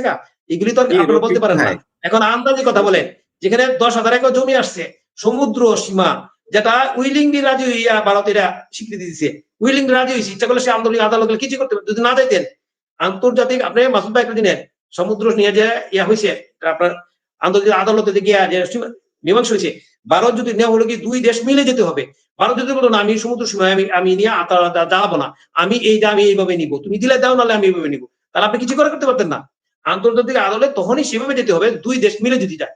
ভারতের সাথে বাংলার সম্পর্ক ছিল, ঠিক আছে আমরা আদালতে যাই, আমরা এটা ফয়সালা করে ওখান থেকে আসি। ভারত বলতো না আমি যাবো না, তাহলে কিন্তু আপনি ওই সমুদ্র সীমা আপনি সমাধান করতে পারতেন না। এগুলি আমাদের দেশের মধ্যে আপনার মানে ইয়ার কম আছে, জ্ঞানের অভাব আছে। আর ওই যে ভারতীয় বলেন, এই যে পাকিস্তানি বলেন, এইগুলি আসলে এগুলো আমাদের দেশকে বিপর্যয়ের দিকে নিয়ে যাবে। এইটা আপনার আর রক্ষা নাই, এখান থেকে আপনি বেরিয়ে আসা। আমি আপাতত কোনো দেখতেছি না। 18 মাস তো ভালো করে দেখছি, 3 মাসও আমি অনেকটা আশা করছিলাম যে ওইভাবে যাবে।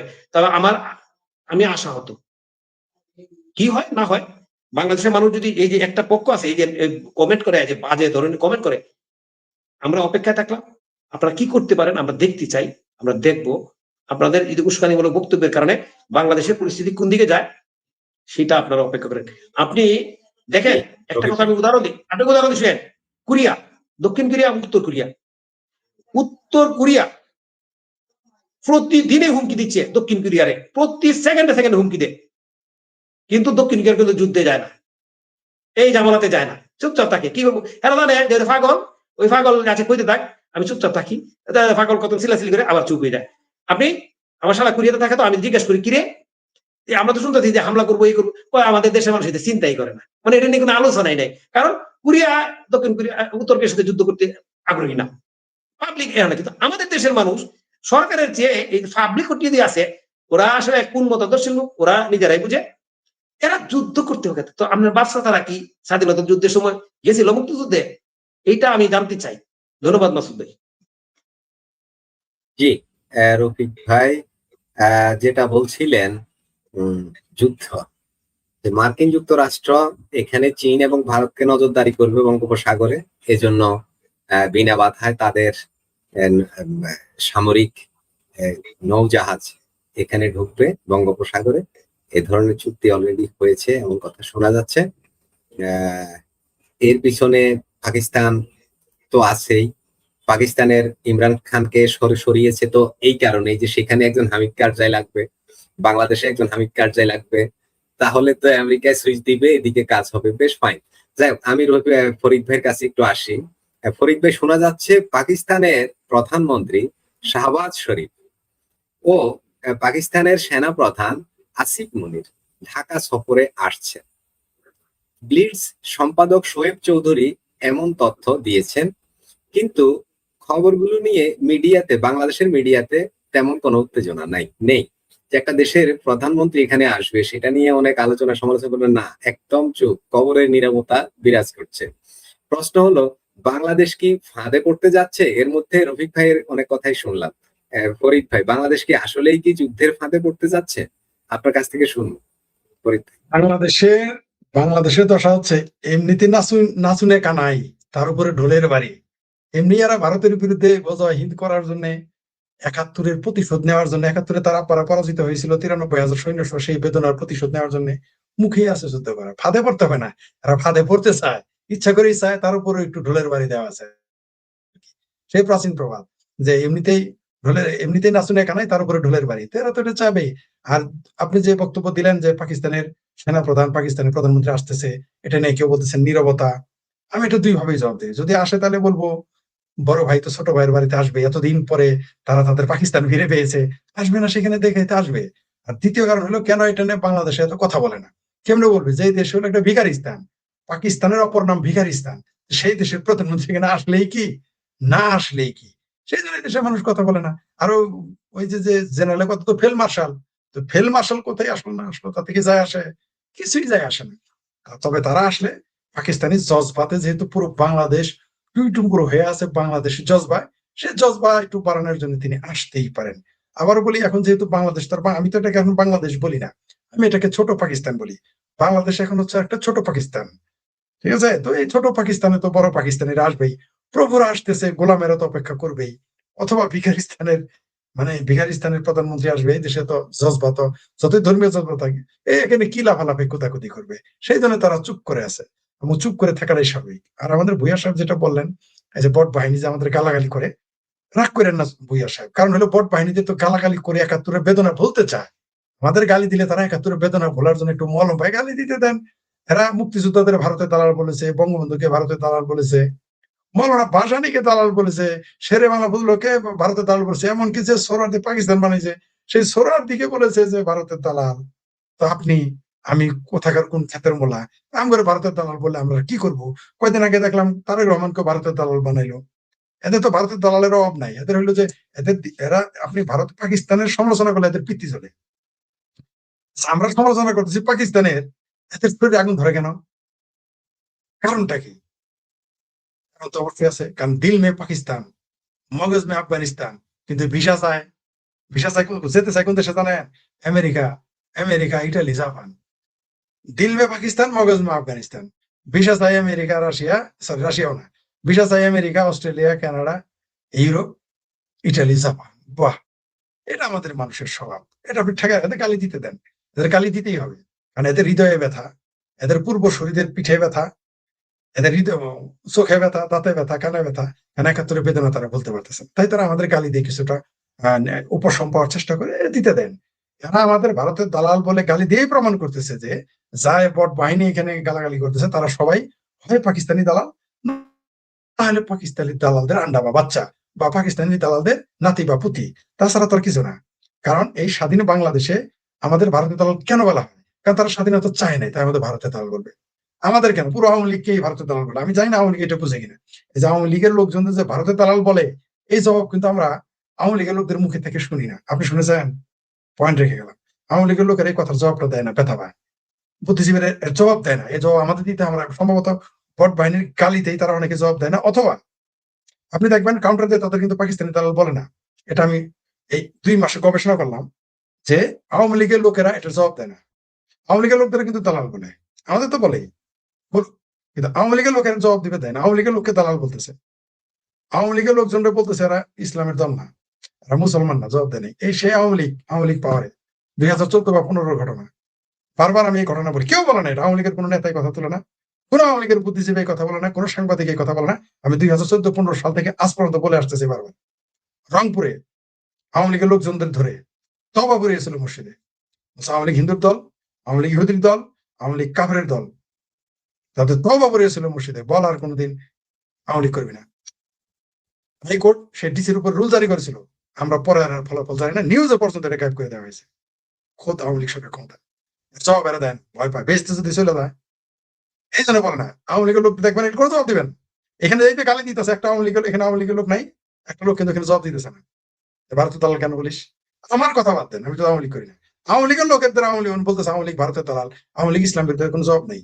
ওলামা লীগ এখন কোথায়? ওলা বিলাই লীগ, ওলা বিলাই লীগদের আপনি কোনদিন শুনেছেন যে আওয়ামী লীগকে যে ইসলাম বিরোধী বলে? আর আমরা আওয়ামী লীগ ইসলাম বিরোধী না এগুলো বলতে চাই, আমরা আমরা বলি ওলামা লীগের কোনো কথা নাই।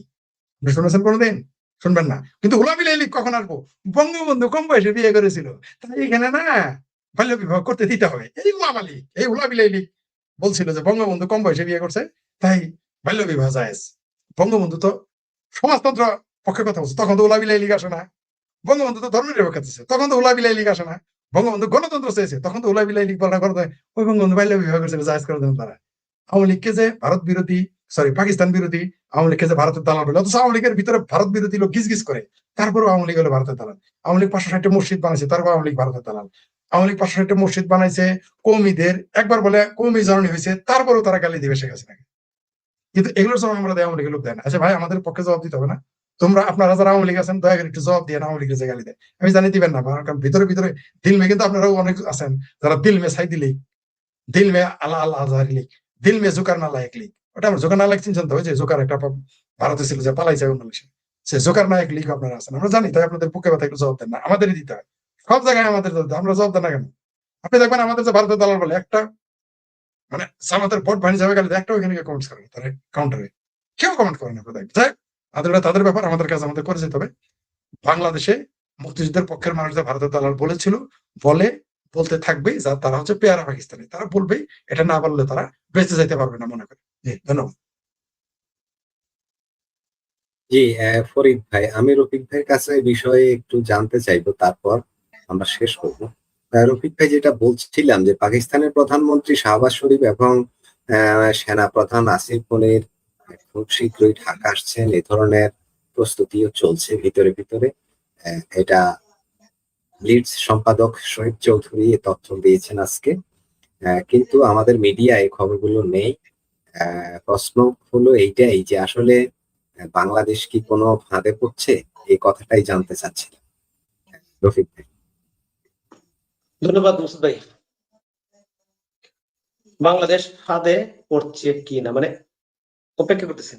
বাংলাদেশ অলরেডি ফাঁদে, আমার দৃষ্টিতে, এটা আমার সাধারণ মানুষ আমি হিসাবে আমি দেখি, বাংলাদেশ অলরেডি ফাঁদে পড়ে গেছে।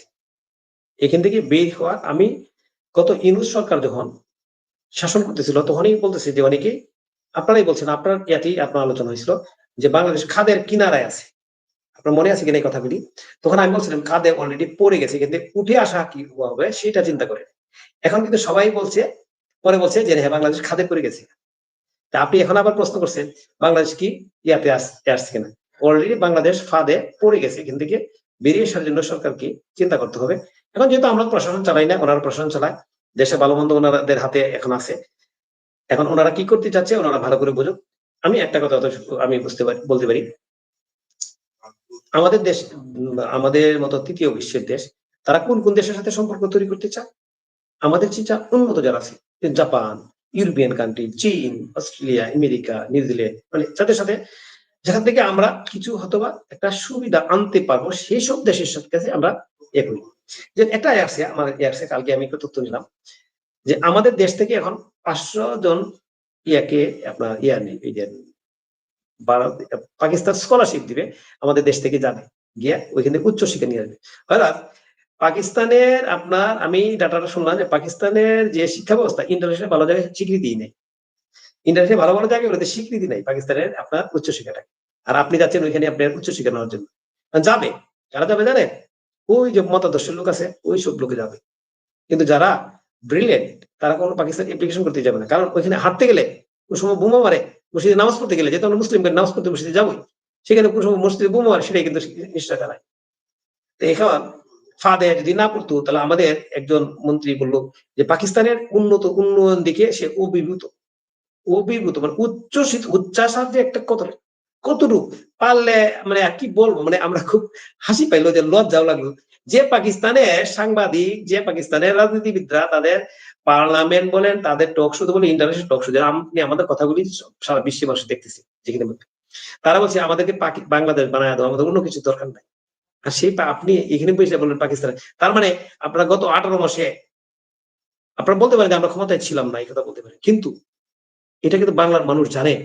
এই 18 মাসে ইউনূস ক্ষমতা থাকলেও ইউনূসকে কারা কারা চালাইছে এটা কিন্তু জানে। ইউনূসকে 18 মাস কারা চালাইছে এটা কিন্তু বাংলার মানুষ জানে। তাহলে আপনার এই যে আগের থেকে যে আপনি যদি পাকিস্তানকে উচ্চ প্রশংসা করেন যে তারা অনেক উন্নত হয়েছে শিক্ষা দীক্ষা অনেক দিক দিয়ে, তার ওই যে পাকিস্তানি রাজনীতিবিদরা, পাকিস্তানের যারা সাংবাদিক, তারা তখন বলছিল যে আমাদেরকে বাংলাদেশ বানায় দাও, তাহলে আপনি এখন বলতেছেন পাকিস্তান আমাদের যে উন্নত, তার মানে কি আপনারা এই 18 মাসে বা এখন 2 মাস 3 মাস, তাহলে হলো 20-21 মাস ইউনূস শাসন। পাশাপাশি যারা সাপোর্ট দিছে, কারা সাপোর্ট দিছে এই দেশের জনগণ ভালো করে জানে। ওপেন বলা হয়েছে যে আমরা এই সরকারকে সাপোর্ট দিয়ে রাখছি, আমরা এই সরকার, আর অন্যরা প্রশাসন কারা চালাইছে এটা আমরা ভালো করে জানি। এই দেশ কিভাবে চলছে, পুলিশ প্রশাসন কিভাবে চলছে, সবকিছু আমরা জানি। তার মানে আপনারা 21 মাসে দেশকে আপনারা পাকিস্তানকে নিচে নামা নিয়ে আসছেন, তাই তো প্রমাণ করে নাকি? নাহলে আপনি একজন মন্ত্রী হইয়া আপনি কিভাবে পাকিস্তানের উচ্চ শিক্ষা, যে পাকিস্তান সারা বিশ্বে আপনার স্বীকৃত, আপনি ইন্টারন্যাশনাল স্বীকৃত আপনার সন্ত্রাসবাদী দেশ, প্রতিদিনই আপনার বোমা হামলা করে, 2-4 দিন পরে পরে বোমা হামলা করে। গত 1 মাসে 4 না 5 বার বোমা হামলা হয়ে ওইখানে অসংখ্য আপনার সেনাবাহিনী, পুলিশ এবং সাধারণ মানুষ মারা গেছে। এখন ফাঁদে আপনি বলছেন, ফাঁদে তো অলরেডি পড়ে গেছেন ভাই। পাকিস্তান, শুনে পাকিস্তানের ফাঁদে পড়ছিল আফগানিস্তান, আফগানিস্তান আজকে ধ্বংস। আর এই আফগানিস্তান, যখন আমি কথা বলি না সবসময় যে আপনি জীবনে দেখবেন বা আরো পরবর্তী জীবনে যারা আছে, যারা আমাদের ইয়াং আপনারা আছেন, শুনতেছেন কথা, আফগানিস্তান কোনোদিন পাকিস্তানের সাথে সুসম্পর্ক রাখবে না। কারণ আফগানিস্তান কিন্তু বুঝতে পারছে যে তাদেরকে কিভাবে তিলে তিলে তাদেরকে ধ্বংস করছে, অন্যান্য কান্ট্রির সাথে লিয়াজু করে, অন্যান্য কান্ট্রির সাথে লিয়াজু করে পাকিস্তান কিভাবে আফগানিস্তানকে ধ্বংস করছে সেটা কিন্তু প্রমাণ আফগানিস্তান নিজে দিচ্ছে। যে কারণে তারা এখন, যারা এক সময় আফগানিস্তানের লোক যারাদেরকে শত্রু মনে করতো, রাশিয়াকে শত্রু মনে করতো, ভারতকে শত্রু মনে করতো, এখন তাদের কাছে যাইতেছে, হাত পাততেছে যে আপনি আমাদেরকে উদ্ধার করেন, আমাদেরকে বাঁচান, দেশকে বাঁচান। তারপর আমাদের দেশের মানুষ, আপনি শুনেন, দুঃখ করি আমি কথাটা বলি, আপনি হারায়া দন হায় হায় করলে কোনো লাভ হবে না ভাই। আপনি মানুষ কিন্তু হারায়া দন হায় করতেছে এখন, এবং আরো এখন যেদিকে যাচ্ছে এইদিকে যদি এইভাবে যায়, আপনি আবার কিছু করার নাই, আমরা তো কথা বলতে পারবো, এরপর আমরা গালাগালি শুনতে হবে, বলবো যে আমরা আওয়ামী লীগের দালাল বলে, ভারতের দালাল বলে, কিন্তু বাস্তবতা এটা কিন্তু আমাকে মানতে হবে। আপনি চায় দেখেন, ইন্টারন্যাশনাল সবকিছু চায় দেখেন, দেখেন কোন দিকে যাচ্ছে, যেতে যাচ্ছেন আপনারা। আপনারা এখনো বলেন মাথা নত করে বাঁচতে চান, কুলাং কিনা বলে কাপুরুষের মতো বেঁচে থাকছেন, যুদ্ধ করতে। কেন যুদ্ধ করতে যাবেন? কার সাথে যুদ্ধ, কিসের জন্য যুদ্ধ করবেন? এত আমাদের সুন্দর একটা অর্থনৈতিক দেশ, যাদের আপনার মাথা পিছু আয় ভারতকে পাড়ায় করছিল, পিছনে ফেলায় দিচ্ছিল, এত আমাদের উন্নয়ন, এত কিছু, একটা আমরা শাসক, ভালো শাসক কাদেরকে বলবো আমরা? দেশকে অর্থনৈতিকভাবে ডেভেলপ করবে, সামাজিক অন্যান্য ডেভেলপ করে, সেই দেশটা কিন্তু আমরা চাবো। তা আমরা তো, হ্যাঁ, আমরা অনেক কিছুই আমরা সামাজিক ভাবে অনেকটা পিছিয়ে গেছিলাম, কিন্তু অর্থনৈতিক ভাবে ডেভেলপমেন্ট কিন্তু আমাদের দেশে হয়েছে। এখন আমাদের দরকার ছিল যেটা হলো সামাজিক শৃঙ্খলা, রাজনৈতিক শৃঙ্খলা, মানুষের মধ্যে একটা হৃদ্যতা তৈরি করা, মানুষের মধ্যে আন্তরিকতা, বাক স্বাধীনতা তৈরি করা, কিন্তু সেটা আমরা পিছায় আছিলাম। কিন্তু মানুষ কিন্তু এই যে এই সরকার বলেন বা এই যে এদের আগে ইউনূস, তাদের কিন্তু মানুষকে সাপোর্ট দিয়েছিল এই কারণে যে বাক স্বাধীনতা মানুষ পাবে, দেশের সামাজিক শৃঙ্খলা ফিরে আসবে, অর্থনৈতিক উন্নয়ন যেহেতু হয়েছে, এখন আমরা ওই জিনিসটা চাই। কিন্তু কি হলো আজকে, আপনি ওটা তো হারিলেনই, বাক স্বাধীনতা আর ওই যে সামাজিক শৃঙ্খলাটা ধ্বংস হলোই, আপনার অর্থনৈতিক ধ্বংস দিকে যাচ্ছে। আর এখন আপনারা চাইছে, আপনাদের মাথা গরম হয়ে গেছে কি, আপনি আমাদেরকে বললেন কি যে আমরা কাপুরুষ। ভাই আপনারা সুপুরুষ, অপেক্ষায় ছিলাম, যদি আল্লাহ দোয়া করেন আর যেন বাড়ায় দেয়, আপনারা কোন দিকে নিয়ে যেতে পারেন। 18 মাসে, তারপরে 2 মাস 21 মাসে দেশ যে কোন জায়গায় গেছে, সাধারণ গরিব কৃষক মানুষের কাছে গেলেই মানুষ বুঝতে পারবে। মানুষ কিন্তু বলে থেকে এখন 3.5 আসছে, উন্নতি অনেক হয়েছে, যাই হোক সেটা সময় বলে দিবে।